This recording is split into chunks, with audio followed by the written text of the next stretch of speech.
Hola, en este video vamos a desarrollar el análisis de varianza de un factor usando el lenguaje R desde el entorno de ejecución de Google Colab. Para esto vamos a googlear Colab, la primera referencia es la adecuada y vamos a loguearnos.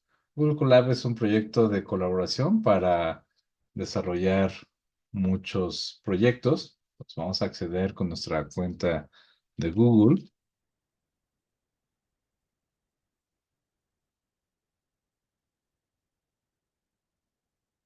Y bueno, de inicio nos va a preguntar qué es lo que queremos hacer. Yo ya tengo desarrollado este cuaderno, entonces lo voy a abrir. Si no, pueden abrir uno nuevo. Para usar el lenguaje de desarrollo de estadística R, lo primero que tenemos que hacer al abrir un cuaderno es cambiar el tipo de entorno de ejecución en el menú entorno de ejecución, cambiar tipo. Y fíjense que aquí está R, por default trae Python 3, pero nosotros nos vamos a quedar con el lenguaje R. Bien, yo ya tengo redactado una parte de este cuaderno. Los cuadernos de Google Colab pues contienen eh, partes de texto, que se llaman celdas, y partes de código. Aquí todavía no tengo nada de código, solamente texto, para ir desarrollando el ejemplo. Bueno, ¿qué nos dice aquí sobre el análisis de varianza? Este clasifica la variación de una variable de respuesta de acuerdo con cada factor de un conjunto de variables independientes.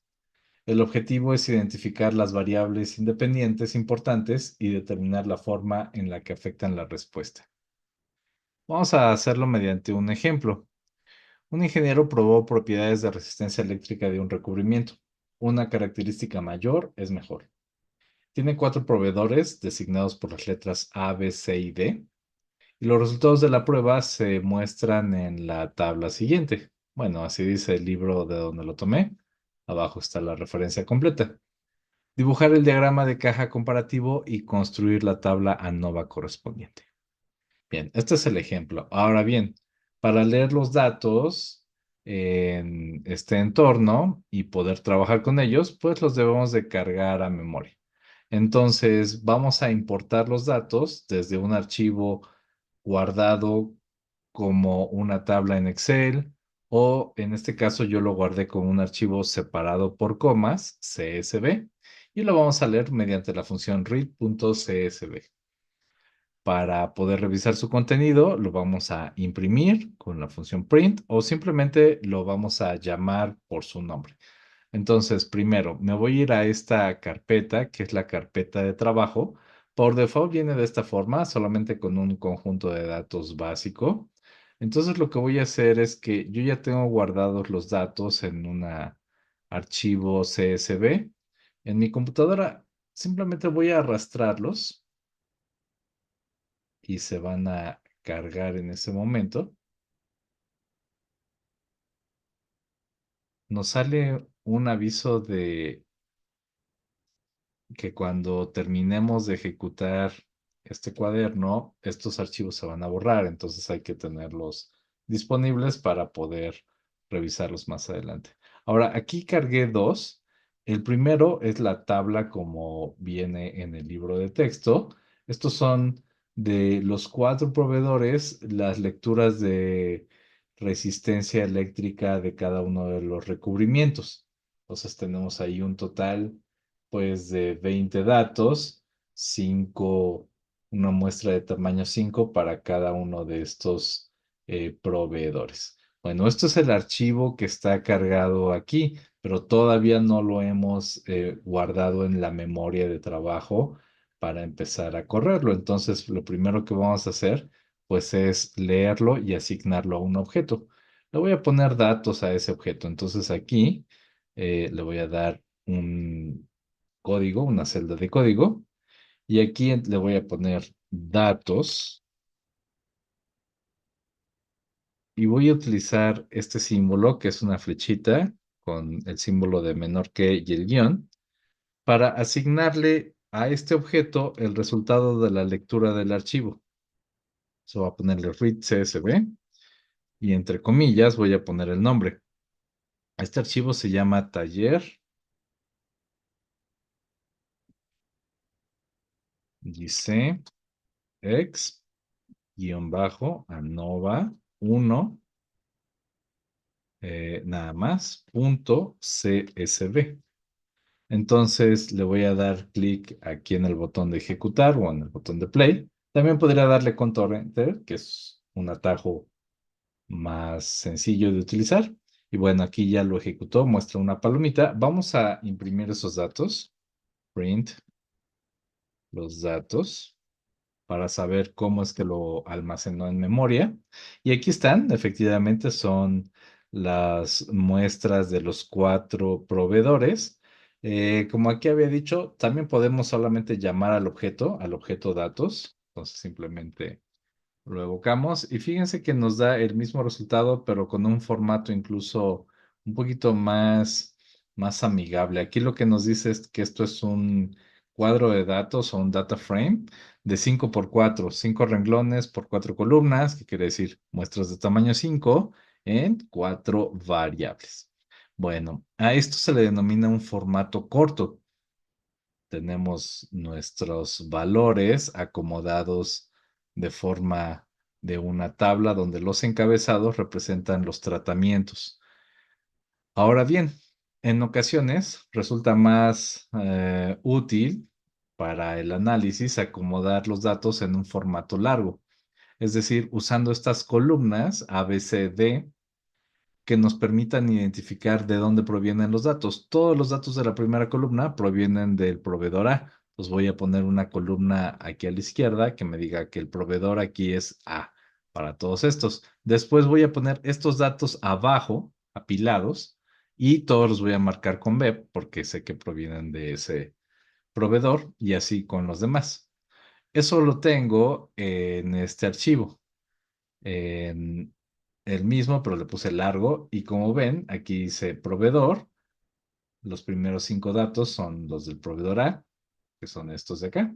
Luego los siguientes son los del proveedor B y así sucesivamente. Aquí le puedo decir que me muestre más, ¿vale? Y entonces aquí me los está mostrando todos. Pero nuevamente, eso está guardado en la carpeta de trabajo, no está cargado a memoria. Entonces vamos a repetir la idea. Vamos a añadir una celda de código y vamos a ponerle la lectura. Le podré poner datos largos, pero le voy a poner datos 2. Entonces, el de asignación, la flechita. También le pueden poner un igual en lugar de esta flechita, pero bueno, esto es lo más usual en el lenguaje R. Entonces, nuevamente le voy a poner que lea read CSV2, no, CSV nada más. Taller dice ex ANOVA 1 guión bajo largo punto CSV. Si no me equivoqué en el nombre del archivo, cuando le dé control enter ya lo habrá cargado. Y nuevamente aquí puedo ponerle datos 2 para que me muestre el contenido de ese objeto. Sin embargo, como esto tiene más renglones, están apilados, entonces son 5, 5, 5, 5, son 20 renglones. Le voy a pedir que solamente me dé la primera parte o la cabeza de este conjunto de datos. Entonces, fíjense que aquí, pues, marcó la columna proveedor y resistencia si los había guardado. Y bueno, pues aquí están los de A, que son estos 5 primeros, luego B sería este, y así. Head solamente me va a dar los primeros 6 datos. Le puedo pedir más o le puedo decir que quiero todos completos, quitándole esta función de encabezado. Pero por el momento sabemos que funciona. Entonces vámonos ahora al análisis exploratorio de los datos. Podemos iniciar este análisis mediante la visualización con un diagrama de cajas como nos solicitaban o con un diagrama de puntos o strip chart. Para especificar la relación entre las variables, vamos a utilizar una expresión que aquí se le llama una fórmula y la expresión es esto, y tilde x. ¿Qué quiere decir? el objeto Y en relación a los valores X, ¿sale? O en función de los valores X. Por ejemplo, vamos a ponerlo aquí con una celda de código. Quiero un diagrama de cajas, box plot, que me dé la resistencia. Para poner el símbolo de tilde, pues pueden ponerle Alt 126 a cualquier teclado en Windows, es código ASCII. Y quiero que me identifique las resistencias de acuerdo al grupo, que sería de acuerdo al proveedor. Proveedor. ¿En dónde? En un conjunto de datos, que sería el de datos 2, que es mi conjunto largo. La idea del conjunto largo es que estos valores provienen del proveedor A, los siguientes valores del proveedor B y así sucesivamente. Entonces así lo identifica. Va a ser un diagrama de caja para resistencia, separándolos de acuerdo al proveedor que se encuentre. Vamos a darle control enter y verificamos aquí el resultado. Fíjense que este es un diagrama de cajas. Lo obtuvimos solamente con este comando de boxplot. Muy fácil. Podemos abrirlo en una nueva pestaña y verificar cómo está. Entonces, graficamos la resistencia contra el proveedor. Y aquí ya tenemos el diagrama de cajas. Ahora, este diagrama de cajas pues está muy básico, está en tono gris. Recuerden que la línea que está aquí marcada es la mediana y vemos que sí hay diferencias entre los proveedores A y B, tienen resistencias más altas, resistencias eléctricas más altas y los materiales de los proveedores C y D pues son en general más bajas. Entonces vamos a hacer la comparación de estos grupos. Aquí nos dice, podemos mejorar el aspecto del diagrama con parámetros adicionales. Por ejemplo, las graduaciones de los ejes, el color de las cajas, el título, porque aquí pues no trae ni título. Sí sé que lo que estoy marcando, pero me gustaría ponerle un título quizá cambiarle el color, quizá cambiarle esta forma eh, de la graduación, de modo que esté horizontal para que se pueda leer más fácil. Vamos a hacer esos pequeños cambios. Entonces voy a copiar este código y aquí vamos a aumentarlo. Entonces simplemente antes de que le dé control enter, voy a poner una coma y voy a seguir trabajando con algunos aspectos. Por ejemplo, las me va a dar em, las graduaciones de manera horizontal. Le voy a poner col para cambiarle el color. Aquí tengo 4 cajas, entonces le voy a poner colores, por ejemplo, del 3 al 6. 3, 4, 5 y 6 son 4 colores. Y ya los colores están clasificados con nombre o con un código numérico. Y le voy a poner título. Por ejemplo, le voy a poner main, que es el título principal, y que sea un diagrama de cajas nada más. Diagrama de cajas. Pues control enter o en el botón de play. Y fíjense que ahora ya tenemos un diagrama pues un poquito más colorido, con un título donde estas etiquetas ya cambiaron. Se puede leer un poquito más fácil. Pueden ponerle otros colores, pues para que vean cuáles son los que más les agradan. Lo voy a dejar aquí de 3 a 6. Este me gustó a mí. Y bueno, pues ahí está el diagrama de cajas. Como ven, son parámetros muy fáciles de ir revisando, aunque desde luego al principio pues nos puede costar un poquito.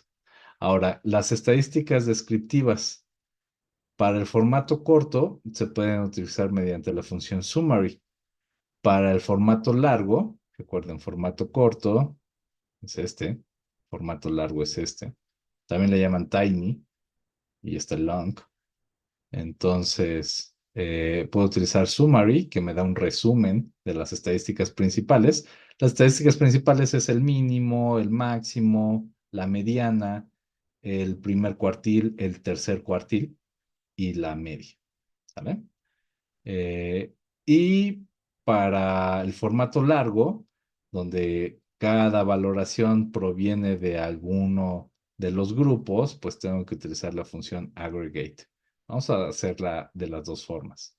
Voy a poner summary de los datos, que los datos están en el formato corto. Control Enter. Entonces aquí nos dice, por ejemplo, para la variable A o el proveedor A, el mínimo es 8. Fíjense que aquí el mínimo está en 8. El primer cuartil es 8.5, que es este. La mediana es 10, que es la línea horizontal aquí a la mitad. La media, min es la media. Y tercer cuartil y máximo. Entonces, tercer cuartil 10.5 y el máximo que es 11.5. Y lo mismo para los demás grupos. ¿Vale? Entonces, este es el resumen de 5 valores junto con la media. Entonces, aquí nos está dando la media de cada grupo. La media del grupo A, B, C y D. Ahora bien, también lo puedo hacer con el formato largo. Entonces vamos a agregar otra línea de código. Aquí nos dice que debe ser la función aggregate respuesta por grupo. Entonces voy a copiar y voy a modificarle aquí. ¿Qué es la respuesta? Ah, bueno, pues eso es la de los datos 2, el valor de la resistencia. Esa es nuestra variable de respuesta. ¿Y cómo quiero que me los agrupe? Ah, bueno, pues de acuerdo a los datos 2, le voy a poner símbolo de moneda y eso me da acceso a la otra variable que es el proveedor. Y la función, ¿qué función quiero? Por ejemplo, quiero el promedio. Vamos a ponerle min para que nos dé el promedio por cada grupo que se encuentre en los proveedores.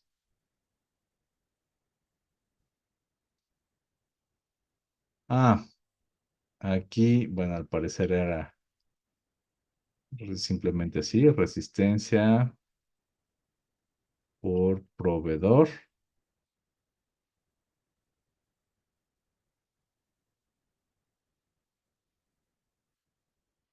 Data, me falta ponerle data, que son los datos 2. Muy bien, ahí está. Y ahora sí, control enter. Muy bien, ahí está. Entonces aquí nos dice para el proveedor A, el promedio es 9.7, para el proveedor B el promedio es 9.1, C y D. Así como aquí le puse min, también le pude haber puesto, no sé, la desviación estándar, SD. Entonces aquí nos da la desviación estándar. También le pueden poner la suma. La suma, bueno, nada más es sum, la suma de los valores de A, la suma de los valores de B, etcétera. O la varianza, que es var. Entonces, la varianza de la muestra A, de la muestra B, de la muestra C. ¿Vale? De esta forma pueden calcular cualquier estadístico por grupos. Segregate, pues quiere decir que los está acomodando de acuerdo al grupo que le da la variable proveedor, que tiene estos 4 niveles. En el conjunto de datos 2, esto es lo que me estaba faltando hace un momento. Bueno, vamos entonces a hacer ahora el análisis estadístico. Ah, perdón, me faltó el strip chart. A ver, vamos a ponerlo aquí en medio. Vamos a ponerle strip chart de quién. Quiero nuevamente la resistencia de acuerdo a el proveedor. En el conjunto de datos, data es datos, de datos 2. ¿Vale? Ahora, el strip chart, pues es un diagrama de puntos.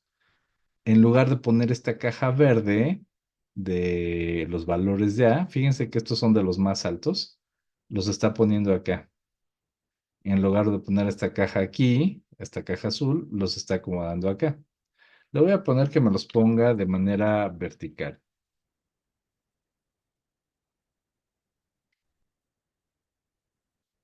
Vertical true.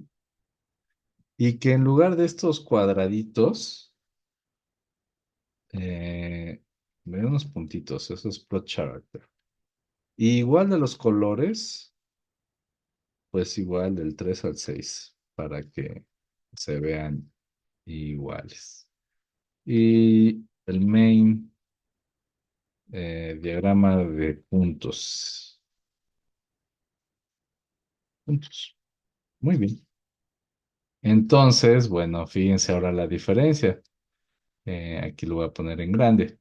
Nuevamente, en lugar de la cajita verde, ahora tenemos los 5 valores. En lugar de la cajita azul tenemos los 5 valores. En lugar de la caja cian tenemos estos. Y en lugar de la caja magenta, pues tenemos estos de acá. Entonces, bueno, pues aquí lo que vemos es que en el grupo A el promedio es un poco mayor. De hecho, aquí lo teníamos, ¿verdad? Vamos a ponerle 9.7, 9.1. Pues aquí se ve. 9.7 es el valor medio. 9.1. Acá eran 2.3. Vamos a ponerle aquí nuevamente min. 2.3 y 1.5. Pues aquí está. 2.3 por ahí está y 1.5 está por ahí. ¿Cuál es la idea? Yo requiero en el ANOVA comparar si esta muestra y esta, todas provienen de una sola campana de distribución normal o si cada una obedece a una campana distinta. Eso es la idea que hemos revisado. Entonces, el modelo es, en general, pienso que la observación del tratamiento I, pues tiene un promedio más un error, porque obviamente no todos van a ser igual a su promedio. Tienen una separación o una variación aleatoria. Pero pienso que esa variación aleatoria corresponde a una distribución normal. Es decir, entre más se alejen los datos es más raro respecto de una campana normal. Pienso que todas comparten la misma varianza. Y una forma alternativa de decirlo es poner un promedio global y esta tau i es la diferencia entre esta media del tratamiento i y la media global. Entonces, esto es cuánto difiere el tratamiento i respecto del promedio general de los datos. ¿Vale? Bueno, ¿cómo implementamos ahora la función análisis de la varianza? Bueno, aquí es A o B, Analysis of Variance. Así es que vamos a ponerla. Le voy a poner modelo a mi modelo ANOVA y eso va a ser el A o B de, nuevamente, la resistencia de acuerdo al proveedor en el conjunto de datos, datos 2. Y listo, ya corrió. Ahora vamos a obtener el resumen de este modelo mediante la función summary. Entonces, una nueva línea de código y vamos a ponerle summary. ¿De quién? Del modelo que acabamos de desarrollar o de la ANOVA que acabamos de hacer. Y fíjense que lo que nos da, pues, es la tabla ANOVA larga. Aquí nos dice los grados de libertad 3 del proveedor, porque recuerden que esto es el número de grupos menos uno, y de los residuos o del error. ¿Qué son los residuos? Bueno, si aquí el promedio es 9.1 y este valor es 8, el residuo es la diferencia, que sería de 9.1 a 8, pues sería 0.9 y así sucesivamente.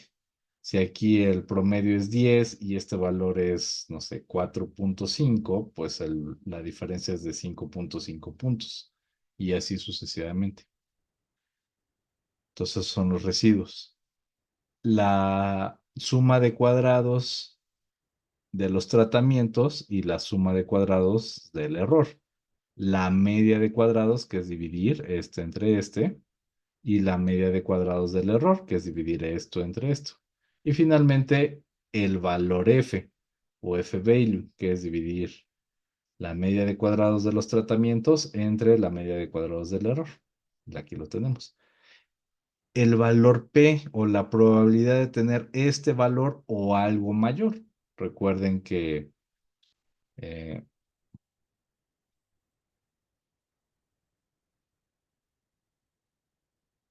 siempre la prueba F es una prueba de cola derecha. Entonces, esta probabilidad, pues, es el valor P. Entonces, aquí el valor P es muy, muy pequeño. Estos tres asteriscos quiere decir que es menor que 0.001. Por lo tanto, hay una evidencia muy fuerte que apoya la idea de que estos cuatro grupos no tienen el mismo promedio, en este caso de resistencia eléctrica. Ahora, ya que encontramos que esto es significativo, nos vamos a ir a la verificación de los supuestos. Estamos pensando que hay una igualdad de las varianzas en cada tratamiento, es decir, la variabilidad aquí es igual a la variabilidad acá, igual a la variabilidad acá y acá. Para eso, pues podemos calcular las varianzas de cada uno, esos son estimadores. Fíjense que aquí lo habíamos hecho, aquí le había puesto antes var. Y veo que las varianzas son, bueno, no son iguales, pero tampoco son súper distintas.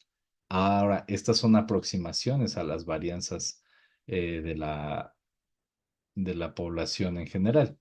Entonces, lo que voy a hacer es una prueba de hipótesis que me dice, hipótesis nula, las varianzas son iguales, hipótesis alternativas no lo son.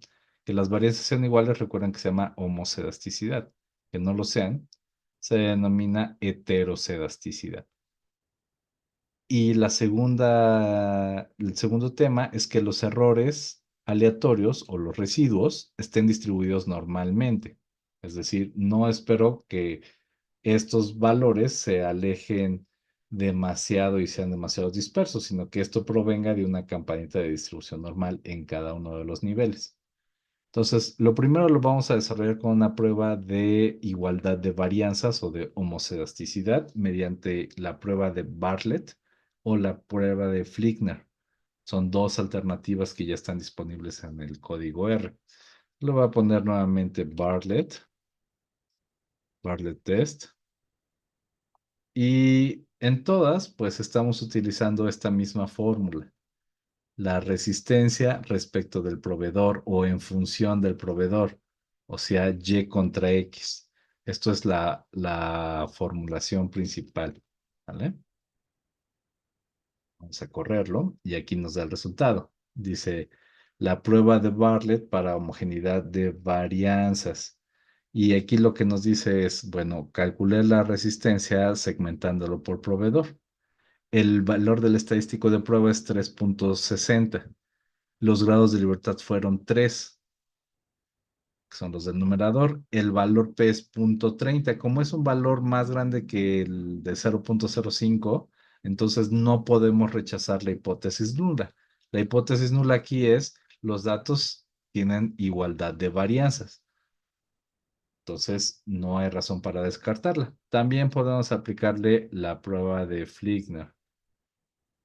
Voy a copiar esto y aquí simplemente lo voy a poner Flickner, Flickner test. Y también nos dice, bueno, esta es la prueba de Flickner test para homogeneidad de varianzas. Aquí calculó otro estadístico de prueba, que es una G cuadrada o chi cuadrada en este caso, 2.86. Y el valor P es de 0.41. Nuevamente, como el valor P es muy grande, entonces no se rechaza la hipótesis nula. No podemos decir que los datos no tengan homogeneidad. Así es que, en este caso, pasa la prueba de igualdad de varianzas. Vamos a ver que los errores o los residuos tengan una distribución normal. Entonces, para comparar la normalidad, utilizamos una prueba que se llama Shapiro, Shapiro-Wilks o Shapiro-Test en este caso. Bueno, Wilks es el coautor, ¿no? Pero nada más se pone un autor aquí. Estos residuos, ¿cómo los voy a encontrar? Entonces, ¿qué son los residuos? Como aquí hemos visto, la media es 9.7. Entonces, los residuos para este grupo son todas las desviaciones respecto de 9.7. Aquí la media es 9.1, entonces aquí son todas las desviaciones respecto de 9.1 y en estos dos pues es 2.3 y 1.5. Entonces las desviaciones pues son lo que se alejan respecto de su media, ¿vale?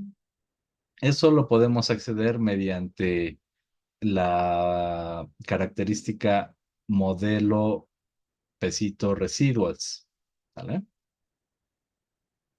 Y también podemos visualizar los datos. Entonces vamos a ponerle modelo residuals. Esto accede a las características del modelo. El modelo es el modelo ANOVA. Entonces, por ejemplo, aquí vienen todos los residuos. ¿Cuánto se alejan los datos respecto de cada promedio? Esto pues no es muy fácil de ver o muy cómodo de leer, pero ahorita vamos a hacer la prueba. Entonces le voy a poner Shapiro test para estos residuos. Entonces quiero saber si se ajustan a una distribución normal. Y aquí me dice que le está aplicando el test de normalidad. Esta prueba, bueno, tiene este estadístico, 0.99, y el valor P es también 0.99. Es muy grande. Entonces, en todas las pruebas lo que me interesa es si el valor P es pequeño, se rechaza la hipótesis nula y uno se va por la alternativa. Pero aquí es demasiado grande, entonces, pues está lejos de rechazarse. Por lo tanto, la hipótesis nula es que los datos siguen una distribución normal. En este caso, los residuos siguen una distribución normal. ¿Vale? Aquí vamos a poner, por ejemplo, podría utilizar un histograma de esos residuos.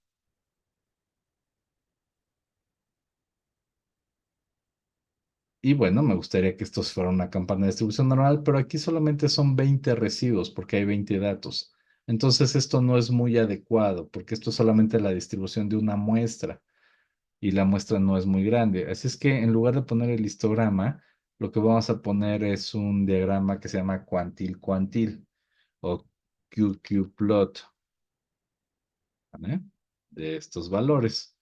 Eh,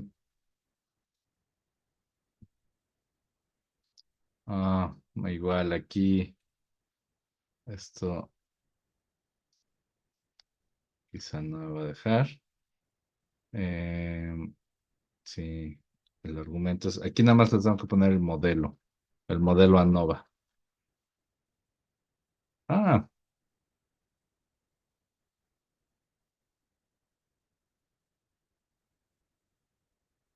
a ver, vamos a preguntarle, vamos a pedirle ayuda. Help, dame ayuda con esa función. Entonces aquí nos dice, lo que hace, es que primero, es QQNorm. Ah, primero me estoy equivocando en cómo llamar la función. Ahora sí. QQNorm. El modelo y luego los residuales o los residuos. Aquí ya lo tenemos. Muy bien. Entonces, fíjense que esta es una gráfica donde compara los cuantiles teóricos de una distribución normal contra los cuantiles empíricos. Vamos a cambiarle, por ejemplo, el título. Ya habíamos dicho que esto era con main. Esto se llama un diagrama, un cuantil contra cuantil o cuantil-cuantil, ¿vale? Podría ponerle, por ejemplo, que nos dé puntitos rellenos de color, por ejemplo, azul, ¿vale? Para que se vea un poquito más agradable. Podría cambiarle las etiquetas a esto. En fin, se pueden hacer todavía varias modificaciones. Por ejemplo, XLab, pues la etiqueta del eje de las X. ah, Cuantiles teóricos de una distribución normal. Y YLab, que serían las etiquetas del eje de las Y. serían cuantiles empíricos, o sea, los de la muestra, ¿vale? Entonces esto pues ya nos da un diagrama un poquito más fácil de abordar. La idea es que los cuantiles teóricos de la distribución normal y los de los datos que estamos manejando se deben de ajustar a una línea recta. Pues entre esto más ajustado esté, será mejor. Para completarlo, entonces vamos a ponerle en esta misma celda de código la otra función que es QQLine, ¿vale? Igual para estos residuos. Y aquí ya nada más le voy a modificar y quiero que en color sea rojo, red. Pueden poner con números o con las palabras de los nombres de los colores.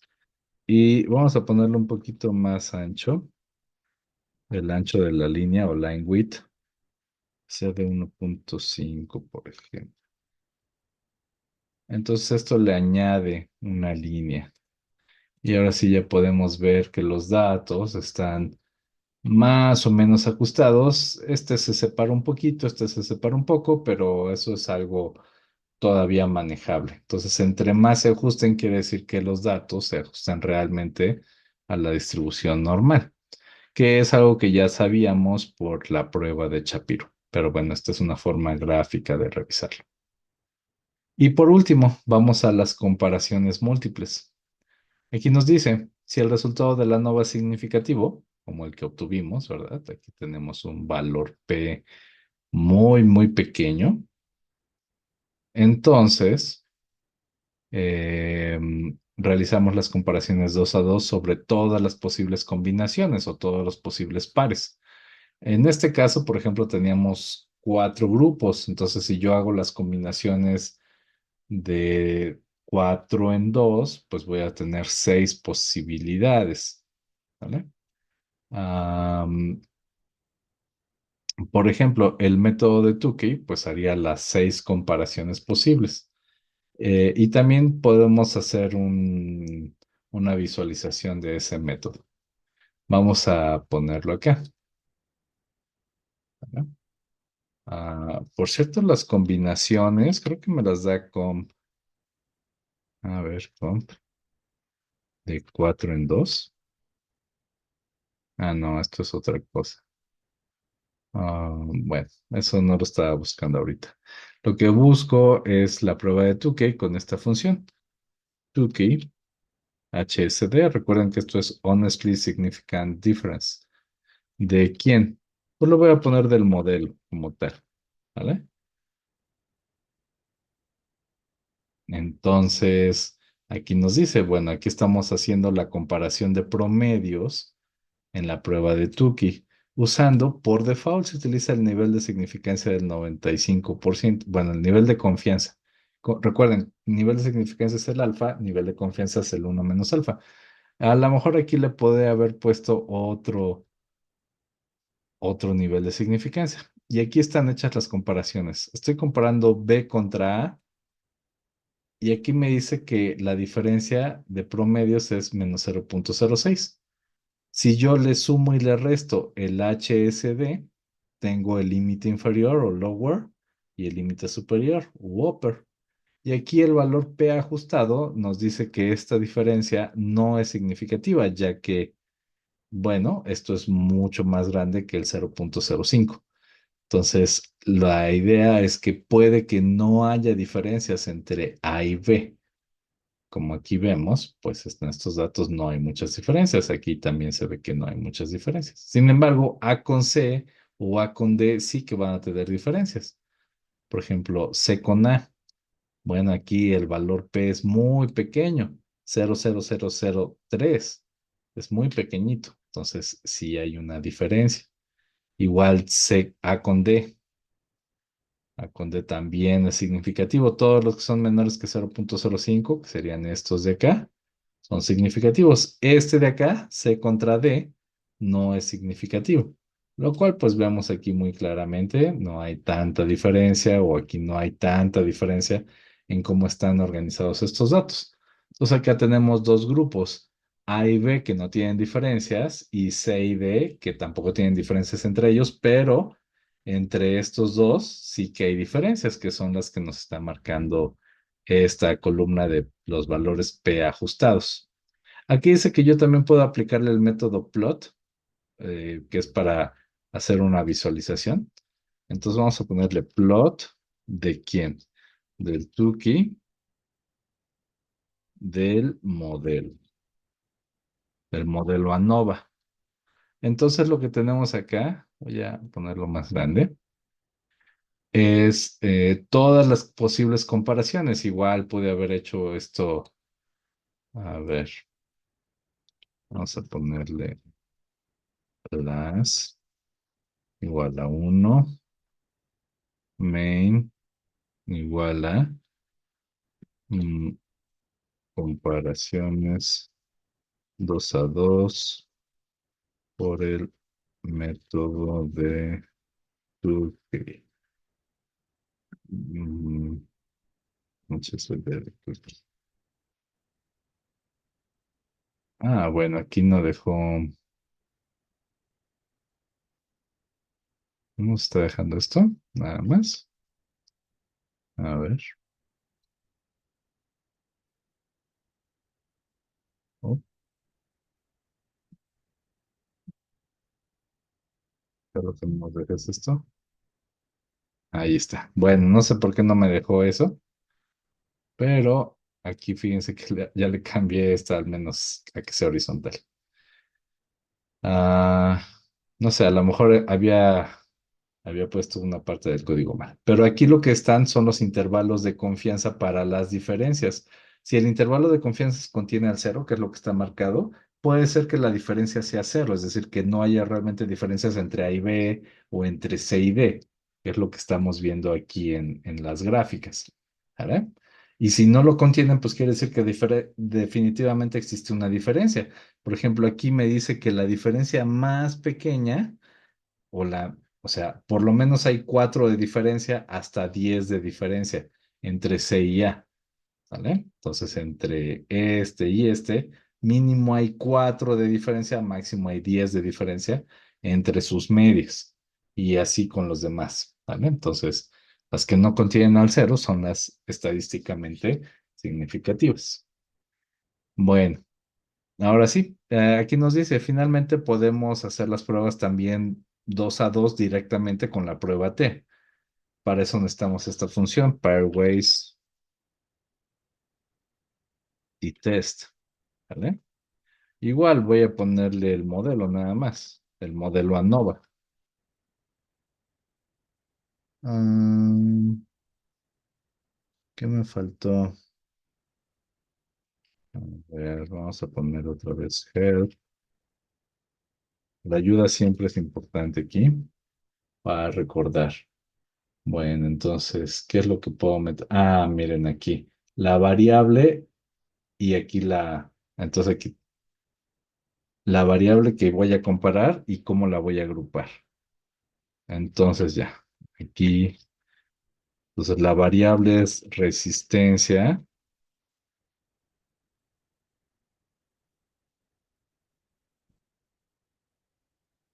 por proveedor en el conjunto de datos 2. A ver si esto funciona. Un error. Ok, bueno, entonces vamos a ponerle así. Datos 2 resistencia. Esto es mi variable de respuesta, mi variable X. Luego pide la variable G. Entonces, la variable G es datos 2 proveedor, que es cómo los va a agrupar. Ahora sí está. Y aquí dice, bueno, estamos haciendo un método de comparación con pruebas T con varianza promediada o pooled, la S cuadrada P que habíamos visto. ¿Vale? Y aquí lo que nos está dando son los valores P. Por ejemplo, entre A y B no hay diferencias significativas. Entre A y C sí hay diferencias significativas, porque esto es 2,6 por 10 a la menos 5. Entre A y D también hay diferencias significativas, porque esto es 1,1 por 10 a la menos 5. ¿Vale? Son como los valores P de acá. No son exactamente los mismos, porque aquí está usando una prueba T con una forma de calcular el valor P mediante la distribución T de Student, y aquí está mediante la distribución de Tukey o de rango eh, estudentizado, le llaman, o lo traducen. En cambio, fíjense que entre D y C, el valor P es 0,98, quiere decir que aquí no hay diferencias estadísticamente significativas, que es como aquí habíamos visto, ¿vale? Entonces, esto es la idea. Aquí utilizó un método de ajuste que se llama de Horn.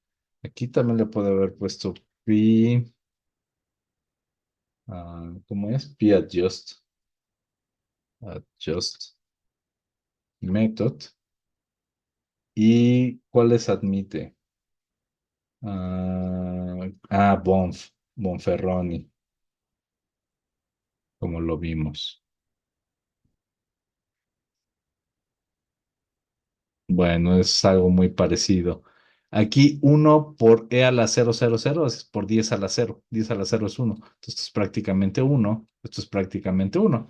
Hace rato eran 0,98, ahora es 1. ¿Vale? Pero las diferencias significativas están acá. A con C, A con D, B con C.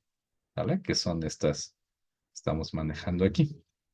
Muy bien. Bueno, pues como ven, la función help ayuda porque da la descripción. ¿Qué es lo que hace esta función? Bueno, esta función calcula comparaciones entre cada par de puntos. Y aquí está el ejemplo básico de su uso. Se le pone X, se le pone G y aquí dice ¿qué es X? Es el vector de variable de respuesta. En este caso, la resistencia. G es el vector de agrupamiento, que es el proveedor. Yo le cambié aquí por PadJust Method, porque bueno, ya trae uno por default, que era de Holm. Ahora yo le puse de Bonf, que es el de Bonferroni, y así sucesivamente. Aquí trae algunos ejemplos que ustedes pueden correr. Esto, por ejemplo, dice, bueno, vamos a tomar el conjunto de datos Air Quality, vamos a definir la variable month, que es mes, vamos a hacer las pruebas del ozono de acuerdo al mes. Vamos a hacer las pruebas del ozono de acuerdo al mes, pero con el ajuste de Bonferroni, o pensando que los datos no tienen la misma varianza. Entonces, pues les va a salir otros resultados. Entonces, ustedes pueden correr, pueden copiar cada una de estas líneas de código y ejecutarlas aquí. ¿Sale? Bueno, por último, reto. El conjunto de datos precargado Insect Sprays contiene la cuenta de insectos usando distintos tipos de spray. Usa la función help para obtener información al respecto. Entonces ponle help de insect sprays. Declara el objeto insect mediante el siguiente código. Bueno, aquí está el código, copienlo, péguenlo en la celda. Esto es una celda de texto. Hay que agregar una celda de código y realiza el análisis de la varianza. ¿Vale? Entonces, Insect Sprays lo que tiene es cuántos bichitos resisten a diferentes marcas de insecticidas en spray. ¿Vale?